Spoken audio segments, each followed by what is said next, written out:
call the meeting to order. We'll get started here. We don't have a pretty short agenda, so we'll see what we can do to move through that. Just for your information, so what this body does is deliberate on the issue, which tonight will be the variance on the pitch, but what we do is we're an advisory group, so we make a recommendation then to the Community Development Committee, which will meet at 5 o'clock on May 9th, and that's a committee of the City Council who will then forward a recommendation to the full City Council on May 10th. But I don't think it'll be huge, and lately the City Council has been going, we're kind of on a roll, you know, with them agreeing with us, but how could they not? We're so rational, right? Right. For all reason. I know, exactly. So we'll hopefully keep that record going here. But so what we'll do is we'll have Larry introduce the issue. Hi. And then he'll explain it, and then we can ask questions, and then we'll have you or whoever come to the podium, identify yourself and name and address and speak your piece, and then we'll go on from there. Okay? So with that, Larry, we have a public hearing on... Are we gonna approve it? You know, we really need to do that. I'm just getting so into this, getting done. So first the first item on the agenda is approve the minutes of the regular meeting held on March 31st. Do I hear a motion? I'll make a second. And a second. All in favor of approving the minutes signify by saying aye. Aye. Opposed? Minutes stand as approved, and thank you for keeping me on task, Nancy. No problem. With that, we're going to open, yes ma'am. Sean. Sean, I think Sean. is Sean. first. Sorry, yeah. Thank you. Yes, and thank you, yep. So, 8:30. with that, we will open this public hearing on the variance for a home with less than a 412 roof pitch. So, go ahead, Larry. Okay. Robin Harrison has requested a variance to allow a home on 289 Long Lake Lane with less than a 412 roof pitch. They're proposing to remove the single-wide mobile home from the property and replace it with a double-wide mobile home. And the home has a 312 roof pitch, which in the building trade is also called a nominal 412 roof pitch just because of the size. And consideration should be given to the following findings of facts. First, the variance is in harmony with the purpose and intent of the ordinance, as the proposed home will meet all the ordinance requirements except that it will have a 312 roof pitch instead of 412. The variance is consistent with the comprehensive plan as it allows a residential use in a residential district. 3, the proposal will put the property to use in a reasonable manner as it will replace an old single-family wide mobile home with a newer double-wide home, and that meets all the ordinance requirements except for the roof pitch. The circumstances are unique to the property as it currently has a mobile home that requires repair, maintenance, and upgrading that can be provided by moving in the newer double-wide mobile home. The variance will maintain the essential character of the neighborhood as it will allow a 312 roof pitch, which will look very similar to a 412 roof pitch, and there is a similar mobile home on an adjacent lot, and replacing the single-wide home with a double-wide home will improve the look of the property and the essential character of the neighborhood. Staff recommends approval of this variance request. Okay, thank you, Larry. Questions for Larry? Okay, so would you care to come up and talk about, again, identify yourself and address? Todd Daly, 253 Long Lake Lane. I have a question. Doesn't the city ordinance not allow mobile homes on residential R1 zones? The ordinance does not, and state law allows it. The state law allows mobile homes on residential lots. Okay, I read through the ordinances the other day, this ordinance, the way I read it is mobile homes are not allowed. It was my It understanding. doesn't say that in our ordinance. I should have brought the piece of paper. Well, even if it did, it's preempted by a state law that requires cities to allow mobile homes in a residential district. Okay, that's fair enough. About a decade ago, the state legislature passed a law in which you could not forbid mobile homes, but you can specify, you know, what the requirements Okay. are. I was reading the Detroit Lake stuff. I wasn't aware of the Minnesota state stuff. Yep. I guess my only other comment is, this last year I applied for variance to move my shop, which I built this summer, 5 foot closer to the road. And Larry was nice enough to inform me that I had to prove a hardship to move it closer to the road. I really didn't have a hardship, I was just, my shop was getting close to a hill that goes toward the lake, and I didn't want to have it, fall down the hill. I just thought if I could move 5 feet, it would be easier and easier to build. So I withdrew my variance because I didn't have a hardship. I'm just wondering what hardship we have with this mobile home having, it's not, State law has also been revised regarding the hardship situation, and now they require that you show a practical difficulty in meeting the ordinance requirements. So if you could revise your application to show that you have a practical difficulty, you could possibly get your variance as well. it But would be really hard to move now. I understand that. Well, Not a problem, when it's Okay. fine. I'm just curious about the hardship Right. thing. so that, those conditions that I read earlier are the factors that the state law requires you to look into to determine whether or not the applicant would have the right to have the variance that they've requested. So, No, I guess those are my only comments. Thank you. Okay, thank you, sir. Any further comments? Do you have a comment on this issue? I was just here to hear. Okay, all right.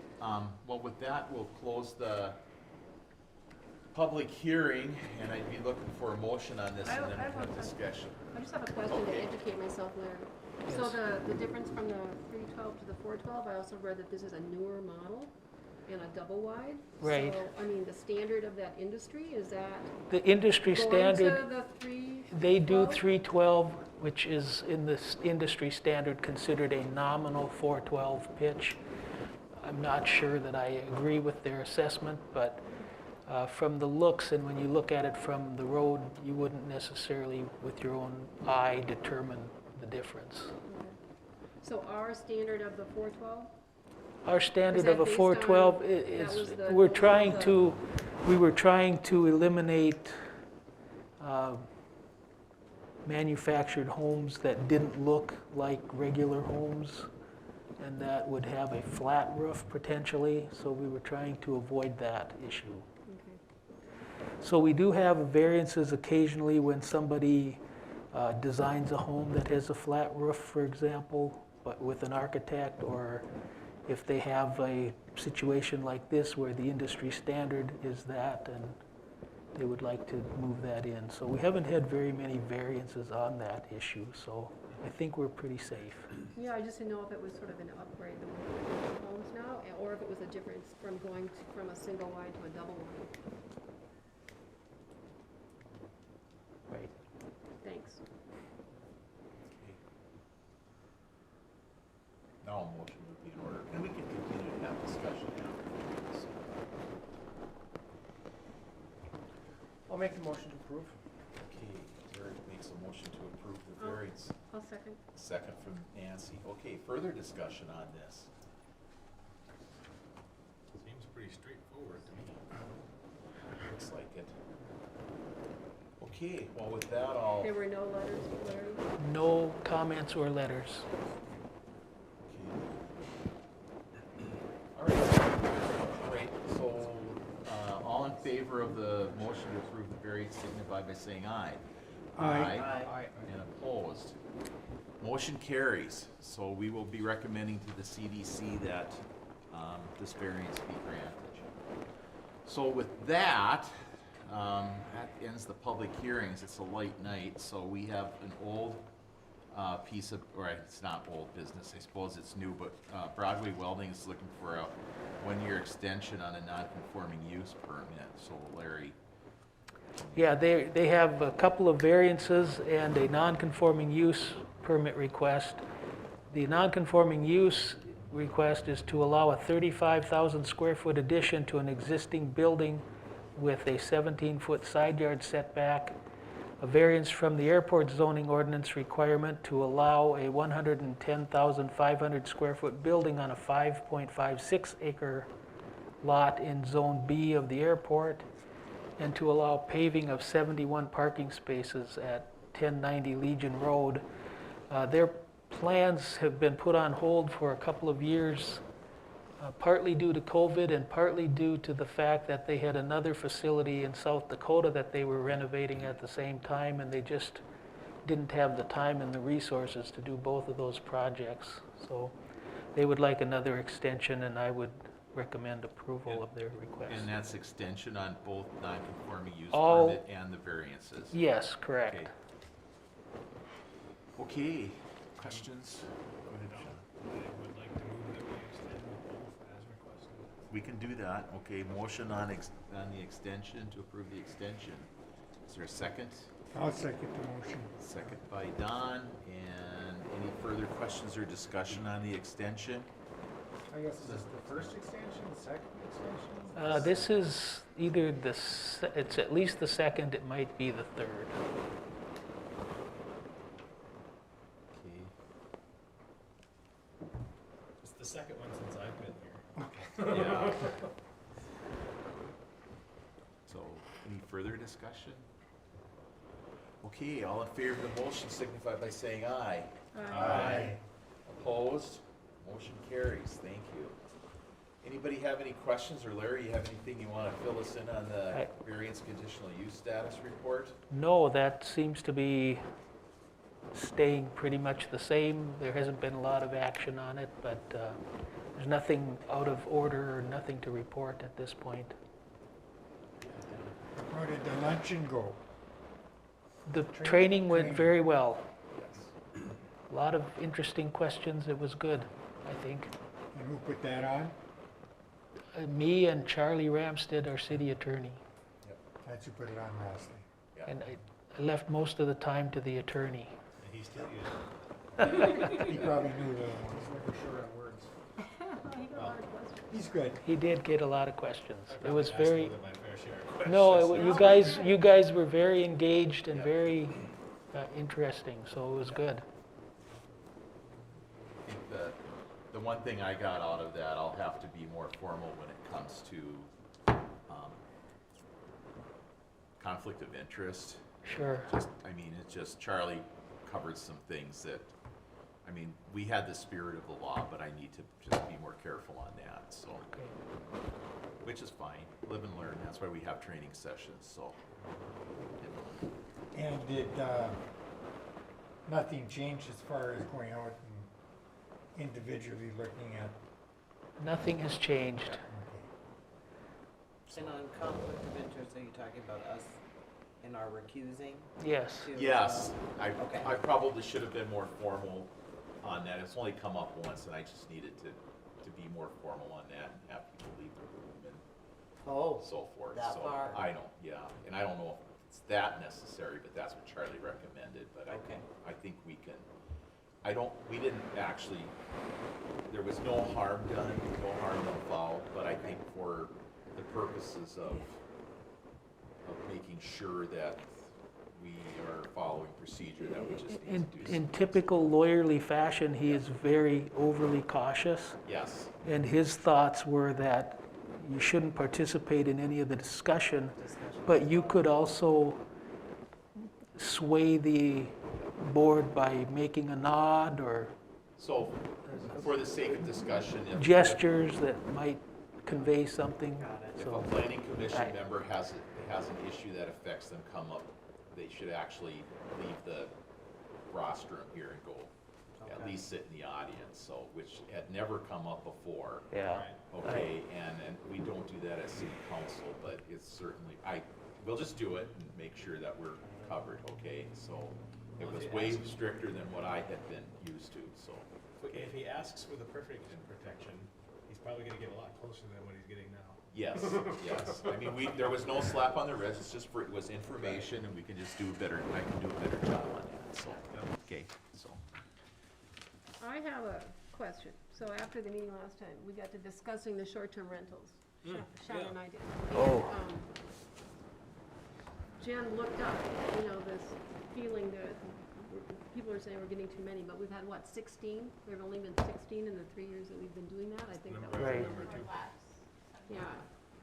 So my take on it is we always have neighbors that come and are not happy, you know, and so, my question is, I think that we did a lot of really good work on laying out the, whatever it is, 14, 15 points that they Mhm. have to meet. And then my question is, when you send out a letter to adjacent properties, there's a particular, radius or whatever. Yep, that you 700 notify feet. people. Do you send that along so that the neighbors know?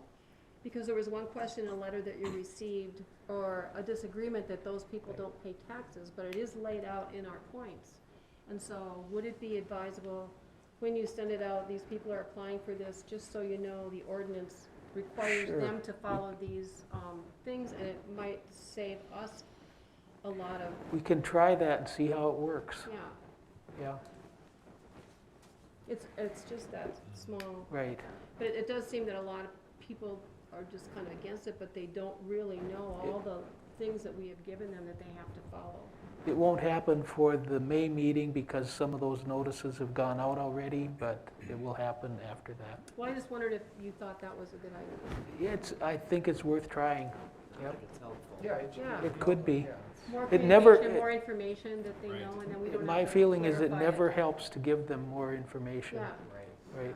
If it's just one piece of paper. Right, and it's just a little bit more of a push rather than a pull, you know? Yep. We'll try it. Maybe you should do an interview. with If the Jen paper. reminds me, we'll try it. Did you hear me? No, Maybe you should do an interview with the paper. And you could, yeah, we're just like that. well, and the other clarification is, I mean, out of the 16, so when we give that conditional use, that stays with the home, but if they don't use that, then it goes away, right? I mean, if it's not used in a Yeah, if it's certain- not used for 12 months, it expires, but that's another thing we learned at our training session.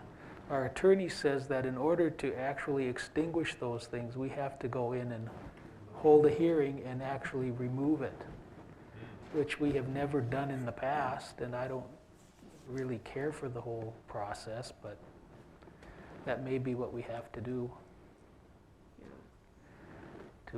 to fully extinguish it. yeah. I mean, I can think of a couple of them. I mean, I think out of the 16, there's a number that aren't even using it. You know, Right. they're not using it. And I can think of one where the property actually was sold and that particular building that was going to be rented was torn down and a different building was built there. So that's gone, you know, I mean, and another one where a home was sold. Do the new owners know when they buy that house? I mean, their deal, we have a couple realtors here, but they, you know, there's nothing in there that shows that, you know, if that, They'd have to look that up, they'd have to go to see and right, they'll know it when they get their property tax. does it indicate it on the property tax? Well, they can't homestead it then, I thought. talking about Am I working wrong? lodging? Uh, What tax are you talking The about? lodging tax, I mean, that was what they have to pay. Yeah, you're supposed to pay it quarterly, Well, and On- Don, to your point, or monthly. Yeah, I think the if they let it go. residential to non-residential is in order for them to move from to a non-residential commercial operation. So I still think there's a time frame that they can still claim resident on it. So Oh. depends on how many months they're actually doing Well, the the conditional difference use. between a non-homestead and residential these days is minimal. Minimal. Right. Yeah, so.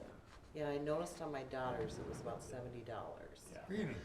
And so the lodging Yeah. tax, so then clarify that too, the lodging tax in the short-term rentals, they pay that every year, or does that paid No, they have to with the pay, times when it's rented? It's monthly or quarterly, yes. 'cause But the- only when it's it's charged to the only when it's renters. rented?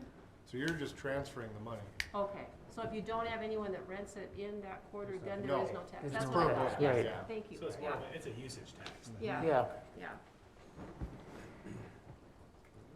They have to report one. Yeah. okay. County's quarterly, I think. Probably the easiest way then to determine what's being used and what's not is by looking at the tax records. Sure. They have to report whether they've used it or not. They have to report every month. So then they, Okay. then they would have to know that it's on there. Or you would have to know that they're not getting it notified. Makes sense. So if they haven't been paying the tax for a year, we could go in, hold a hearing, extinguish their conditional use permit, and then have them come and tell us that they're still using it, and could have that battle. It might be interesting to try on a test case just for fun. So you mean if they didn't use it for a year and then Well, they started if using they- it again? Well, 'cause if you haven't paid taxes in a If year. they haven't paid taxes in a year, obviously you're not using it. Right. Or not paying the tax. Right, either way, they're guilty of something. I think that's, you're starting to now get back to the core question I had is, do we want this thing?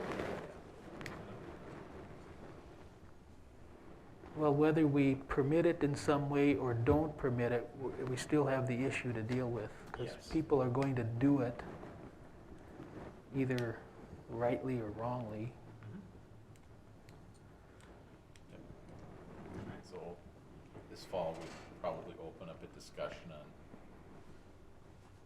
short-term rentals. We've been doing it for a few years now. It might be time Yep. just to look at the ordinance Well, and see if it's.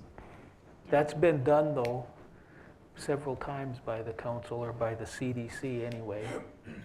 So, Well, and Sean asked a question after the last meeting too, whether it is within our vision of the city. And actually, in the comprehensive plan, I did go look. There is that support in there of tourism and having enough beds to support that tourism. So you could Yeah. say that it is a mechanism. Well, I never had the, I mean, even when this, I wasn't on the planning commission when the whole concept for ordinance was being developed, but it seems to me that where the planning commission and the city was going at the time was to, and the hotels, was to support the concept, but make sure that it was a level playing field. Right.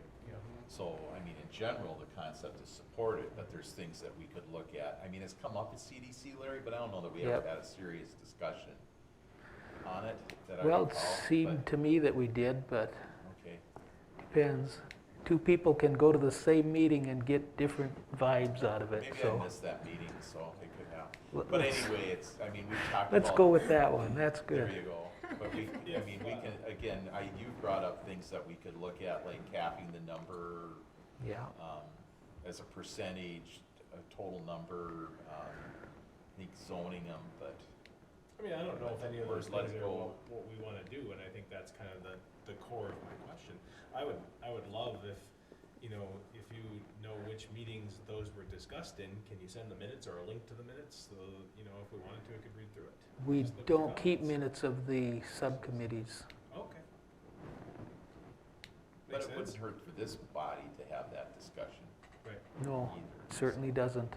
Yeah, I mean, that's what we're charged with. Well, and the other side of that coin is, yes, you want to have more rooms for people to come and visit, but you also need to have more homes for people who are living here permanently, and that's, Yeah, well, and what's your balance? I mean, I think that's where we're. right. Right. That's where we're heading with this. So far, it's not, I mean, there'll be at least one person on the CDC, which will go, why are we having this discussion? Because, I mean, we've only got 16, but maybe And- for a long-range plan kind of concept, you want to have that discussion so that you're not trying to scramble after the fact when all of a sudden you've got 200 and you're going, what did we? Well, let-" and a bigger Yeah. issue than this affecting housing is just companies buying up housing, Yeah, investors. Chris can attest to this too, there's still a large number of people looking for short-term rentals, weekend rentals. Yeah. Yeah, I mean, that's just, yeah. it's like, sorry, I can't help you. It calls Right. every week.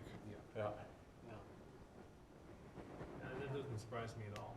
And I think to your point, there's, you know, the long-term housing challenge we're having throughout this whole region, Detroit Lakes being part of it is, it's a problem. I mean, I have employees that are having a hard time finding a place to live. Mhm. And so, you know, I like what you said about a balance. Like, how do we find the right balance to make sure that the people who want to live here can have a place to live, and the people who want to visit here, we support that tourism, because the tourism is, I mean, it's the lifeblood of this community in the summer. Yeah, if they can't find short-term rental here, they're gonna go to some community that has it. Well, so. that's right. Right. Right. So personally, I'm hesitant to put limits on it in that sense, Yeah. but, But we can sure have that discussion and then Yeah. decide that. right. Yeah, that's Yeah, right. And I I'm think sure that's not why- pushing for it, but we should have the discussion, so. But again, I'm holding off till fall, 'cause Secondary homes that aren't lived in or rented around here too. I think fall's a great time. I think, how many short-term rental requests do we have for next month? 2. 2, okay. So, So potentially 18. Right. But I think there's a few that have dropped. I mean, if you really look Right.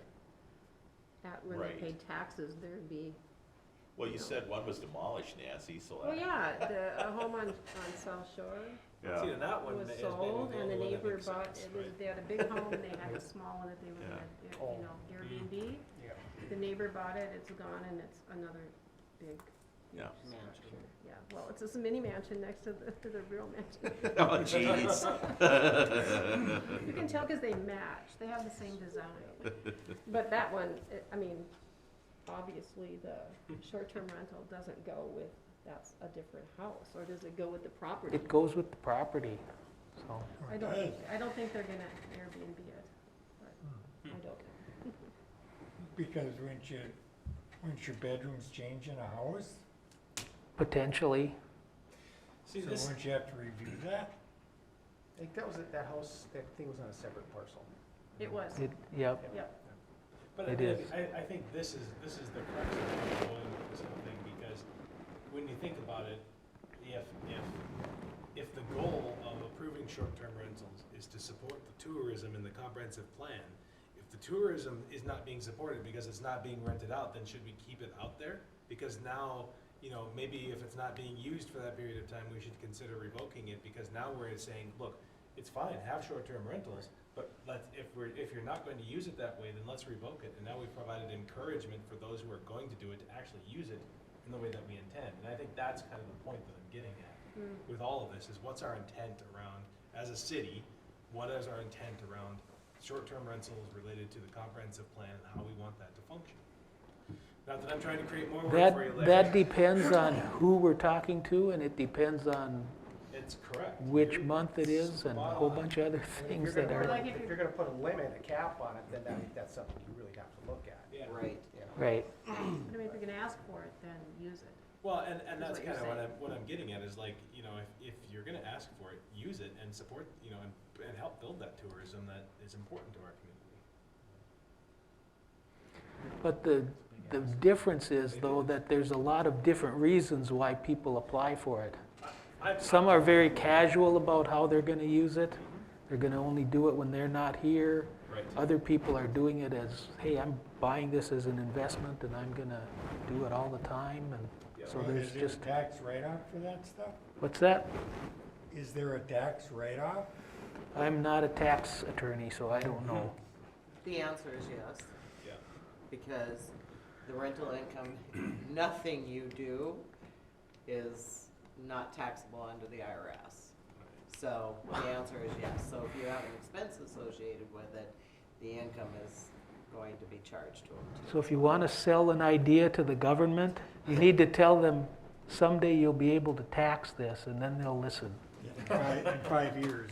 That's how California is expanding in their drug marijuana market. Jeez. Seriously, I believe you. Believe it, they are, because they can tax it. sure. So, I'm actually going to adjourn the meeting. Thank you. Bless you. You can still, yeah, we can still, you don't have to go home, but you can't stay here. That's right.